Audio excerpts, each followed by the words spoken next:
childhood schedule contain monkey kidney cells? Well, the polio vaccine does. Are you aware of any simian, monkey, viruses, meaning viruses that come from primates, that contaminated polio vaccines and infected individuals receiving the polio vaccine? Yes, SV40. Okay. And what does SV40 stand for? Simian virus 40. Okay. And was it the 40th simian virus found? Is that Yes. why it's called? Are you aware of any virus from any animal other than simian or bovine that is in any vaccine? Yes, there's a pig virus present in one of the rotavirus vaccines, circovirus. Do any of the vaccines on the childhood vaccine schedule contain blood serum from calves or other bovines? Calf serum is removed before the vaccine is used because you don't want to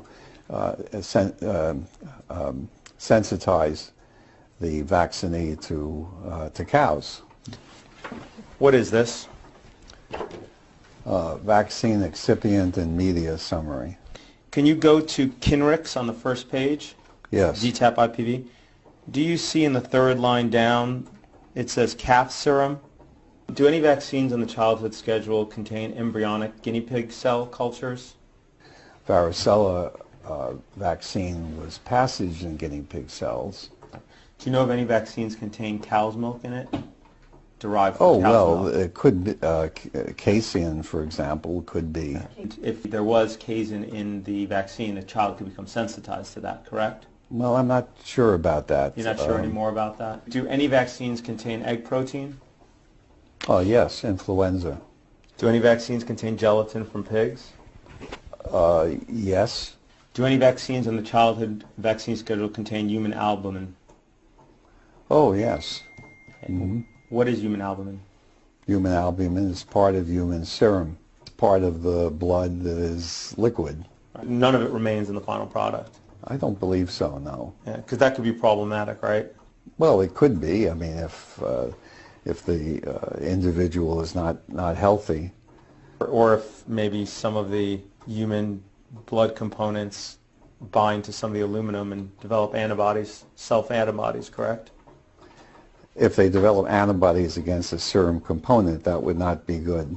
Do any vaccines on the childhood vaccine schedule contain MRC5 human diploid cells? Yes. Rubella, varicella, hepatitis A.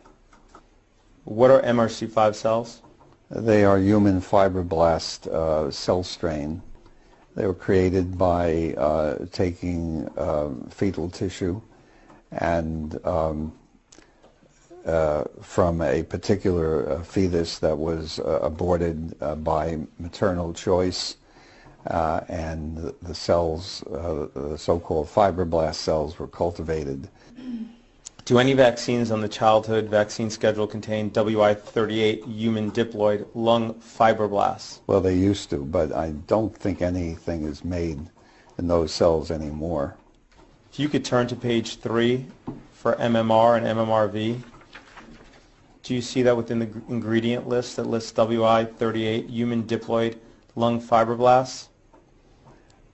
Yes, I do see that.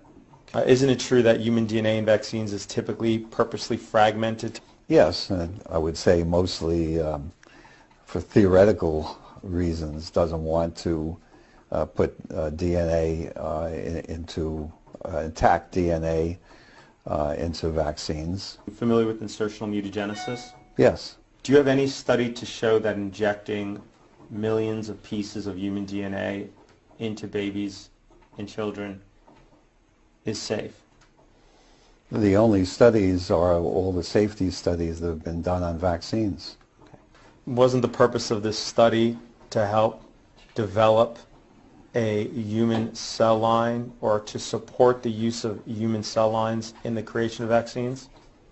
The idea was to study the cell strains from fetuses to determine whether or not they could be used to make vaccines. This study involved 74 fetuses. 76. 76. Mm-hmm. And these fetuses were all 3 months or older when aborted, correct? Yes. What organs did you harvest from these fetuses? Well, I didn't personally harvest any, but a whole range of tissues were harvested by co-workers. Okay. And these pieces were then cut up into little pieces, right? Yes. And they were cultured? Yes. Okay. Some of the pieces of the fetuses were pituitary gland that were chopped up into pieces to okay, included the lung of the fetuses? Yes. Okay, included the skin, Yes. kidney, Yes. spleen, Yes. heart, Yes. and tongue. I don't recall, but yeah, probably yes. Are you aware that one of the objections to vaccination by the plaintiff in this case is the inclusion of aborted fetal tissue in the development of vaccines and the fact that it's actually part of the ingredients of vaccines? Yeah, I'm aware of those objections. The Catholic Church has actually issued a document on that which says that individuals who need the vaccine should receive the vaccines regardless of the fact, and that I think it implies that I am the individual who will go to hell because of the use of aborted tissues, which I am glad to do. Okay. Do you know if the mother is Catholic? I have no idea. Okay. But she should consult her priest. Do you believe that someone can have a valid religious objection to refusing a vaccine? No. Do you take issue with religious beliefs? Yes. Okay. You have said that, quote, vaccination is always under attack by religious zealots who believe that the will of God includes death and disease? Yes. You stand by that statement? I absolutely do. Okay. Are you an atheist? Yes. Okay. Do you accept that some people hold religious beliefs that are inherently unprovable? Yes, I'm sure they do. When you were a child, what vaccines did you receive? Diphtheria, in childhood, I think it was probably only diphtheria.